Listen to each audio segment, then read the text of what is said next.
because the forested slopes upstream from the dams were being cleared for cattle and for grazing for small-scale agriculture. As the slopes were being cleared, the heavy rains, which are common in Costa Rica, would come in and wash away a lot of the soil. That soil would go down the river and then end up in the reservoir behind the dam. And the reservoir started getting more and more shallow as more and more soil came into the reservoir. And so the amount of power that the dam was able to produce started going down because the amount of water behind the dam and the reservoir was getting less and less. So that's an example of a real operational risk to a company from the decline or degradation of an ecosystem, right, namely the forests, and it recognizes that the company depended upon those ecosystem services, namely the erosion prevention that the forest provides. So there's operational risk. Secondly, there's legal or regulatory risk.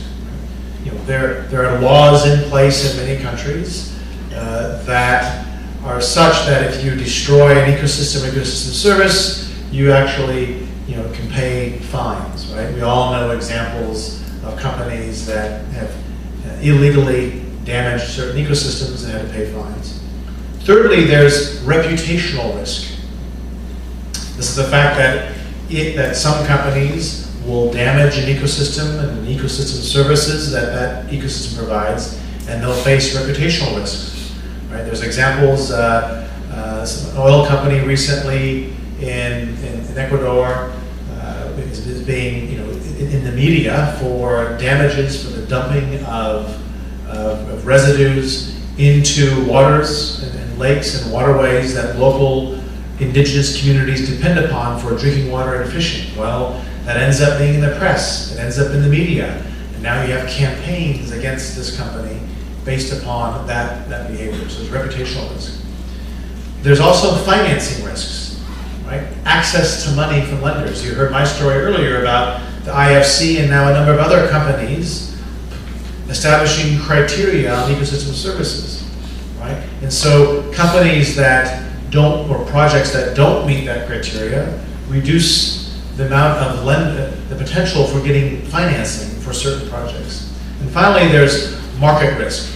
This deals with the access to markets or access to customers based upon the type of performance you have vis-a-vis ecosystems. And so now for instance, we see in Europe, you see a number of companies as well as countries, like the UK, the government has certain standards now for the types of wood products that they buy, right? If you as a supplier don't meet those requirements, you lose access to that market, right? So operational, regulatory or legal, reputational, financing and market risks and opportunities. Those are the types of things we see. Thank you for the examples and the risk and opportunities related to biodiversity conservation from the corporations. Okay, I would like to open questions from the floor. Maybe if you have any questions to the presenters, maybe you can ask first. Any questions? If not, maybe I can make further questions to them for the benefit of the audience. I don't know how the corporations define the biodiversity. Maybe different corporation has different definitions of diversity. So I would like to ask Mr. Ichigawa, what is the definition of biodiversity of Hidachi? The biodiversity itself is the same, defined by many people, including United Nations. That is the genetic biodiversity and species biodiversity and so on. And we're not involved in the utilization of genes, so ABS is out of our scope.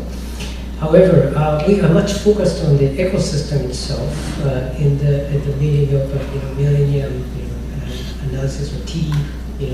So we have our own resource from the nature, So it's provisioning, and culture as well, and regulational, and so this wider meaning of ecosystem will fit to our own purposes to pursue. So we do not devise any new definitions from our own, but we adapt the most appropriate definition of ecosystem and biodiversity for our resources. Mark, do you have a different definition from Hitachi? No, not really. Not really. The Okay. same kind of definition. Thank you. Okay, you may have microphone. Thank you.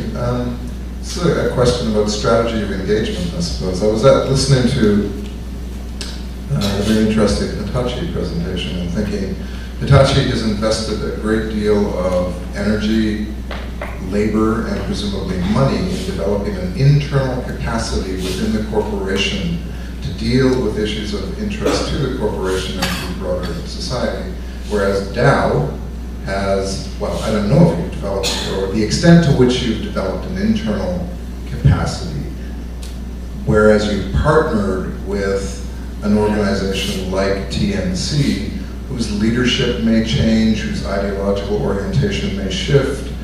It's a vulnerable thing, as opposed to the approach of Hitachi developing this maybe cheaper in the short term. So I'm wondering the business case for the different strategies, the internalization of the capacity to deal with these problems versus, TNC is not a consulting firm, but it's almost as if it's contracting a consulting firm to engage with you on these issues. So what's the rationalization for the different practices?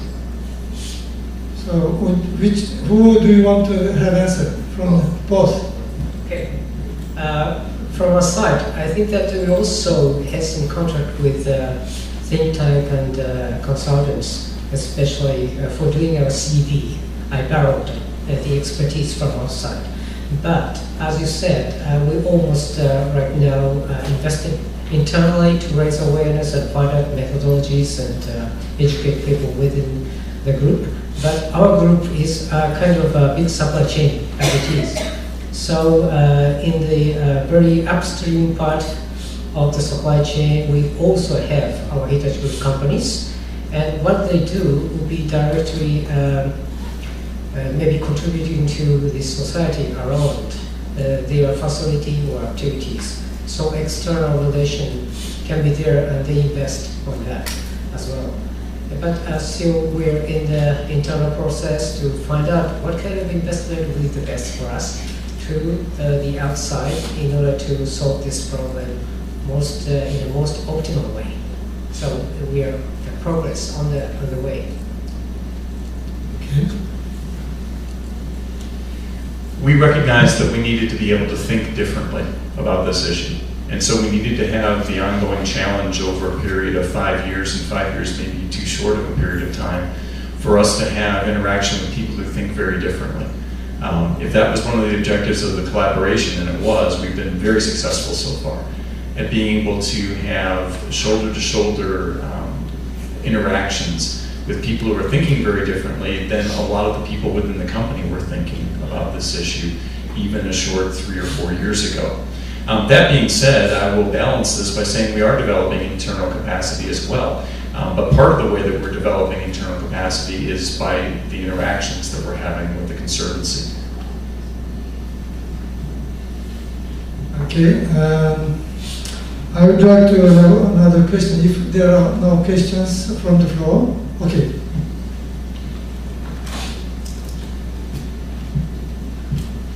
저는 중소기업진흥공단에서 온 사람인데요. 지금 이제 생물의 다양성에 대해서 지금 얘기해 주신 분 히타치나 다오나 이제 대기업에 해당이 될 것 같아요. 그런데 어차피 그 서플라이 체인 자체가 협력업체이다 보면 중소기업일 것 같은데 경제적인 가치랑 뭐 사회 생물의 다양성 부분을 연관 지을 때 중소기업 협력인 것 같은 경우는 경제적인 부분을 조금 더 포커스를 두다 보면 그 생태계 보전이나 이런 부분을 조금 무시하고 갈 수도 있는 부분이 있을 것 같습니다. 그러면 이제 여기 히타치나 다오도 경우에도 이제 협력업체가 그러니까 하청업체, 중소기업들과 같이 일을 할 때 그런 부분에 대한 뭐 계획, 교육을 어떻게 시킨다든지 어떤 그 과정을 겪어왔으니까요. 그 부분에 대해서 중소기업들이 어떻게 협력을 할 수 있고 생태계를 보전을 하는데 어떻게 도움을 이렇게 같이 갈 수 있는 방법들이 있는지 그 부분에 대해서 듣고 싶습니다.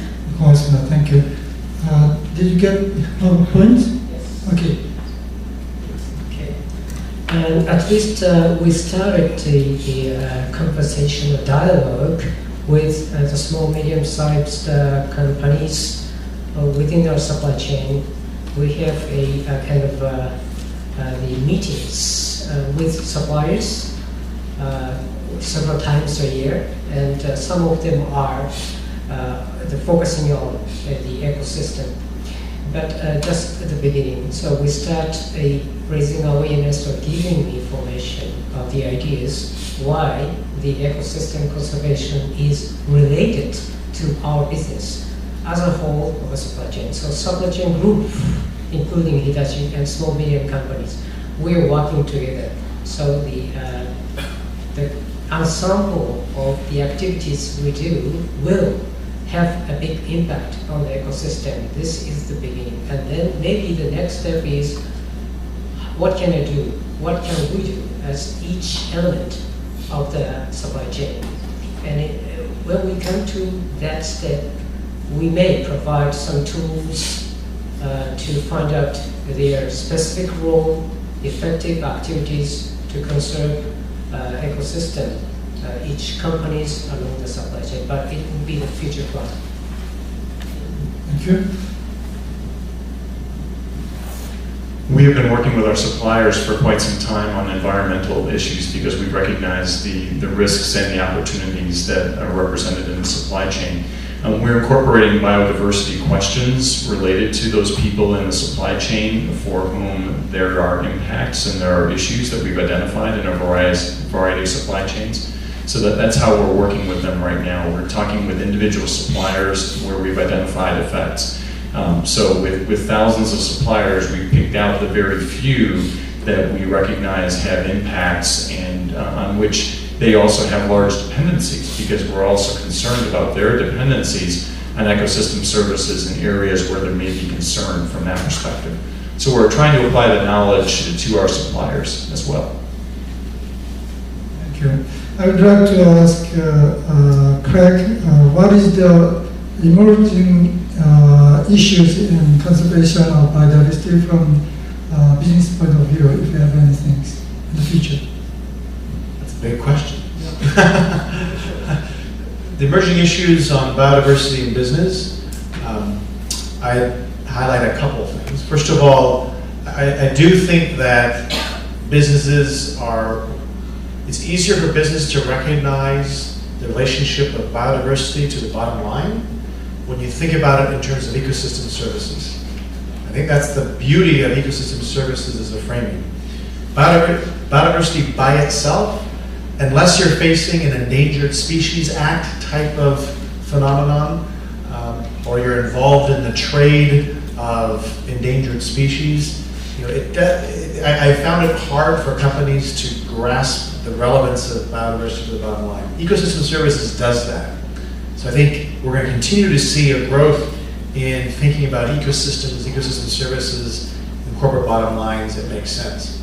Secondly, amongst the ecosystem services that matter to the corporate bottom line, water. Consistently in the companies I've engaged with, when they do an ecosystem service review, the water ecosystem services, the timing, the quantity, the quality of water matters. Most companies rely upon water at some point in their operations in their value chain. Okay? And so I think this issue of ecosystems as a way, healthy ecosystems to help ensure long-term, consistent, clean supplies of fresh water is going to grow in importance and relevance to companies. And finally, a trend that will impact the need for companies to recognize and to monitor their engagement with ecosystems is transparency.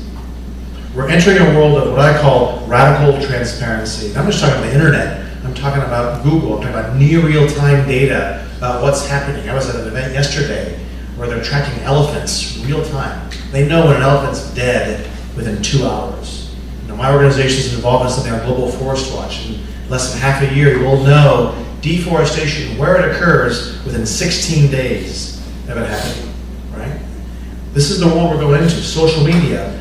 People can go to your plantations or to your suppliers with mobile phones, with a Samsung phone, hit a button that's on the internet for anyone to see. This is a radical, different world than any of us have ever seen before. It's going to put pressure on companies. I mean, the thing I talk to companies and say, look, if you're doing something, expect the rest, do it with the mind that the rest of the world's going to see it, because it will, right? And so I think that radical transparency is, in and of itself, is going to be a business case for companies, from Walmarts to Dow's to Tasha to whoever, to really understand their impacts and dependencies on the natural world, because the world will make them. Thank you. Kirk, sorry. Okay, with this, I would like to close this session. This session has presented us recent trends of business in the area of nature conservation, in particular biodiversity, and they see this biodiversity is a opportunity as well as a threat to their business. The relevance of biodiversity is becoming increasingly important from the examples of Dow and Hitachi and Samsung. I think we'll see more of these kind of issues coming in the press as well as to the mind of the consumers. With this, I would like to close this session. Thank you very much for your attention. Thank you.